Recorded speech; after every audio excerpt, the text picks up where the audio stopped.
반갑습니다. 배동찬 교수의 맛있는 돈 이야기의 배동찬입니다. 자, 여러분 반갑습니다. 말도 많고 탈도 많은 게 부동산이죠. 이번 대통령 선거의 결과 또한 부동산의 영향이 좀 컸다라고 말씀을 드릴 수 있을 것 같고요.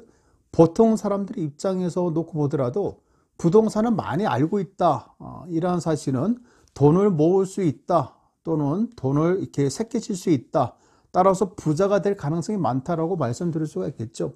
이에 반해서요, 내가 부동산을 많이 모른다라고 할 경우에는 돈을 벌 수 있는 기회가 줄어드는 거고 부자가 될 가능성이 줄어든다라고 말씀을 드릴 수 있겠죠. 부동산 투자에 있어서 제가 생각하는 점에서는 네 가지 중요한 포인트가 있는 것 같아요. 첫 번째로 말씀드린다면 어디를 사야 할까? 그렇죠. 어디를 사야 할까? 가장 중요한 포인트죠. 괜히 오르는 곳에 투자를 해야 되는데 괜히 오르지 않는 떨어지는 곳에 투자를 한다. 그러면 이게 부동산 투자의 의미가 전혀 없어지는 거겠죠. 두 번째로 본다면 어떻게 관리를 할 것이냐. 즉 전세를 줄 것이냐 아니면 월세를 줄 것이냐 아니면 그 수익형 부동산에 투자할 것이냐. 이런 부분도 우리가 눈여겨보셔야 되겠죠. 그리고 세 번째로 생각한다면 언제 팔 것이냐. 이 부분도 굉장히 중요하지 않습니까? 매도 타이밍을 정확히 정하는 것도 굉장히 중요하다라고 말씀드릴 수 있을 것 같고요. 그리고 네 번째로 본다면 양도소득세. 맞아요. 부동산을 사가지고 부동산을 파는데 양도 차익이 발생을 할 경우에 양도소득세 부담하셔야 되겠죠. 그만큼 세금이 중요하다라고 말씀을 드릴 수 있을 것 같아요. 요즘 들어서는 세무도 양도소득세 신고를 꺼려 한다고 하죠. 그래요. 그만큼 양도소득세가 복잡해졌다라고 말씀을 드릴 수 있을 것 같아요. 어떻게 보면 세무사 분들이 부동산 양도신고를 안 한다. 그건 숟가락은 있는데 밥을 안 먹는다. 그런 얘기지 않습니까? 그만큼 부동산 세금이 어렵고 힘들다. 이렇게 말씀을 드릴 수 있을 것 같아요.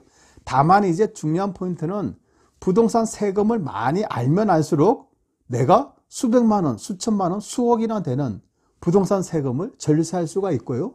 내가 부동산 세금을 모를 경우에는 적게는 수백만 원, 수천만 원, 수억이라는 돈을 그냥 세금으로 이렇게 낼 수 있는 상황이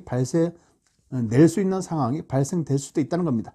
그만큼 부동산 관련 세금이 중요하다라고 말씀드릴 수 있을 것 같은데요. 그런 점에서 오늘 김윤석의 디테일한 부동산 절세 비법이라는 책이 있죠. 여기 김윤석 씨에 대해서 얘기를 해드리면 저랑 같이 명지대학교 부동산대학원에 같이 강의를 한 적도 있고 또 같이 커피나 또 식사나 또 저녁에 강의 끝난 후에 강남에서 소주 한잔한 그래요. 그런 적도 있죠. 아무튼 이제 요 작가분으로 말씀드릴 것 같으면 부동산 세금에 대해서 강의를 하시는 분이다. 또 EBS 교육 방송에도 공인중개사 관련해서 이렇게 강의를 하시는 분이죠. 또 대학교의 겸임교수로도 있고요. 아무튼 부동산 세금에 대해서 많이 아신다라고 말씀을 드릴 수 있을 것 같고요.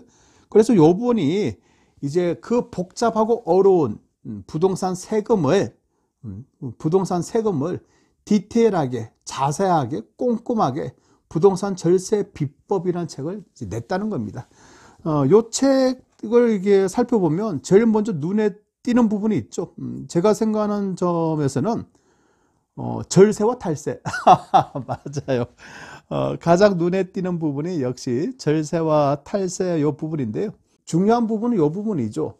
절세라는 것은 합법적으로 부동산 세금을 적게 내는 거고요. 탈세라는 것은 불법적으로 해서 부동산 세금을 적게 내는 방법이 되겠죠. 그런데 예전 같지 않아요. 지금은 과거에야 부동산 탈세로 해가지고 양도소득세를 적게 내기 위해서 또 취득세를 적게 내기 위해서 다운계약서, 업계약서 많이 썼지 않습니까? 물론 요즘 들어서도 아파트 분양권 같은 경우에는 다운계약서가 아직도 성행되고 있지만은 이제 시대가 과거처럼 그렇게 눈 가리고 아웅하는 그런 시대가 아니라는 겁니다. 이제는요, 과거처럼 구청과 세무서, 국세청의 전산, 즉 사고판 매매 금액이 2원화 체제가 아니라 1원화 체제라는 겁니다. 즉 구청과 세무서, 국세청에 모든 부동산 관련 데이터가 지금 일원화가 됐다는 거예요. 그래서 과거처럼 탈세를 해가지고 세금 쫓겨내는 시대, 그런 시대는 아니다라고 말씀드릴 수 있을 것 같고요. 뭐 과거에만 해도 그랬죠. 뭐 탈세와 절세의 차이가 뭐냐라고 하면, 과거에는요, 걸리면 탈세, 안 걸리면 절세 이렇게 이야기한 시절이 있었지만 지금은 완전 바뀌었다. 국세청이든 세무서이든 여러분이 부동산 거래에 대한 모든 정보를 다 알고 있다. 그래서 지금은 과거처럼 그렇게 탈세하는 시대다가, 지금은 과거처럼 그렇게 탈세하는 시대가 아니다라고 이렇게 말씀을 꼭 드리고 싶습니다. 또한 이 책에서는 취득세 관련해 가지고 절세 비법이 이제 몇 가지가 나와 있는데요. 그 중에서도 뭐 취득세를 가장 먼저 쉽게 절세하는 방법은 이제 세대 분리를 하는 거다. 즉 내가 아니면 우리 아내가 아니면 우리 뭐 아들 딸들이 같은 세대를 구성하고 있으면서도 아버지 이름으로 부동산이 있는데, 아파트가 있는데 또 다른 아파트를 샀다. 그러면 취득세가 중과세 되지 않습니까? 핵심은 이거죠. 조정 대상 지역 이상일 경우에 2주택자는 취득세가 8%, 3주택일 경우에는 취득세가 12%라는 거죠. 따라서 이러한 취득세를 절세하는 방법으로 세대 분리를 하는 경우가 있다. 이렇게 말씀드릴 수 있을 것 같고요. 자, 이제는 재산세 관련해서 설명을 해드리면, 재산세라는 것은 부동산을 가지고 있음으로써 납부하는 세금이 재산세가 되겠죠. 가장 중요한 것은 기준 날짜예요. 재산세를 부과하는 기준 날짜가 언제냐? 6월 1일이 기준이라는 겁니다. 그래서 절세의 비법 중에 비법이죠. 내가 만약에 부동산을 파는 사람, 매도인 입장이라 한다면 잔금 날짜를 반드시 5월 말까지 맞추라는 얘기죠. 그래서 5월 말까지 맞추게 될 경우에는 그 해에 맞추게 될 경우에는 재산세 부담이 안 된다는 얘기예요. 그리고 또 매수자 입장에서 말씀드리면, 이왕이면 6월 2일, 6월 3일, 6월 10일 해가지고 잔금 날짜를 6월 달로 맞추라는 거예요. 그러면 그렇죠, 매도인이 재산세 부과 대상이 된다는 이야기가 되겠죠. 그래서 핵심 중에 핵심은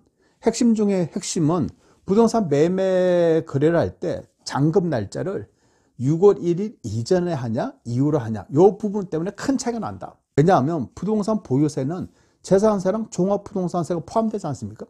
따라서 그 무섭다는 종부세도 6월 1일 기준이라는 거예요.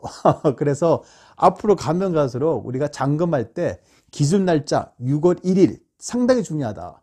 매도자 입장이라면 5월 달에 잔금을 해야 되고, 매수자 입장이라면 6월 1일이 지나서 잔금을 한다면 그게 바로 보유세, 재산세, 종합부동산세를 아끼는 그러한 절세 방법이라고 말씀을 드릴 수 있을 것 같아요.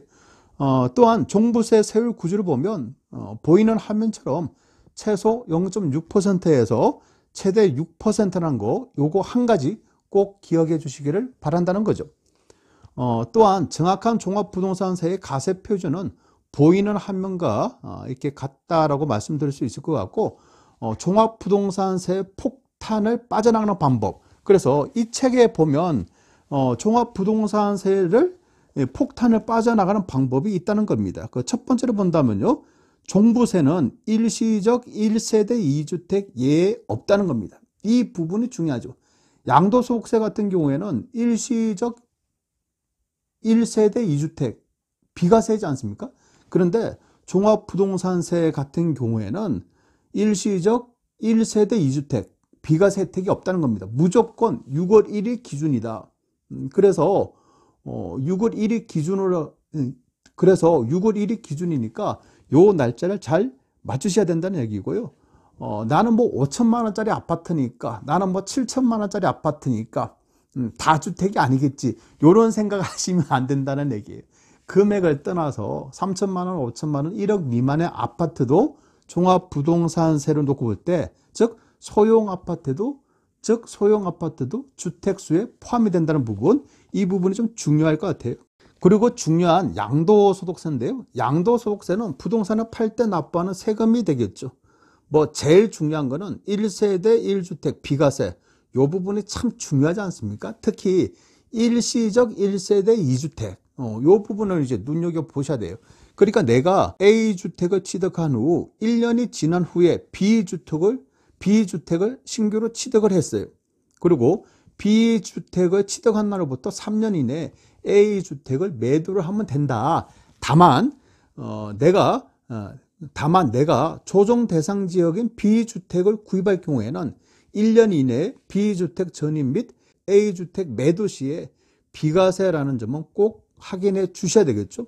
또한 혼인한 경우 남자와 여자가 각각 1가구 1주택인데 결혼을 했어. 이럴 경우에는 5년 이내에 팔게 되면 양도소득세가 비과세 된다는 이야기가 되겠고요.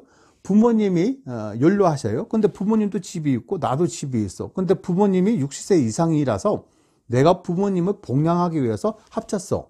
그러면 일시적 1세대 2주택이 되겠죠. 이럴 경우에는 10년 이내에 아파트를 팔게 되면, 주택을 팔게 되면 비과세가 된다라고 말씀드릴 수 있을 것 같고요. 다만 이제 부모님이 60세 미만이라도, 즉 부모님이 50대라도 혹시 부모님께서 뭐 암에 걸리셨다 이럴 경우에, 즉 내가 자녀로서 부모님을 봉양하고 간호하기 위해서 어쩔 수 없이 합친 경우, 이것 또한 일시적 1세대 2주택이 되겠죠. 이럴 경우에도 10년이라는 비과세 혜택이 있다는 부분, 이 부분을 좀 기억하셔야 되겠죠.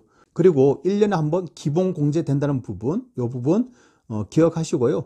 또 이 책에 또 중요한 부분이 양도소득세 관련해서 또 중요한 부분이 한 가지가 또 있더라고요. 그 부분은 바로 뭐냐면, 내가 오피스텔을 샀는데 마이너스야, 손실이 났어. 그런데 내가 아파트를 또 샀는데 플러스가 됐어. 이럴 경우에는 같은 해에 두 건을 팔 때 마이너스 된 부분에 대해서 아파트 플러스 된 부분을 이제 공제받았을 때 부분, 이 부분도 참고하셔야 되겠죠. 요런 이야기가 바로 이 책 속에 나와 있다는 이야기가 될 것 같고요. 요런 지식까지 알게 된다면 여러분들이 부동산 투자에 있어서 투자 잘하는 것도 좋아요. 근데 내가 많이 벌었는데 양도소득세로 많이 가져갔어.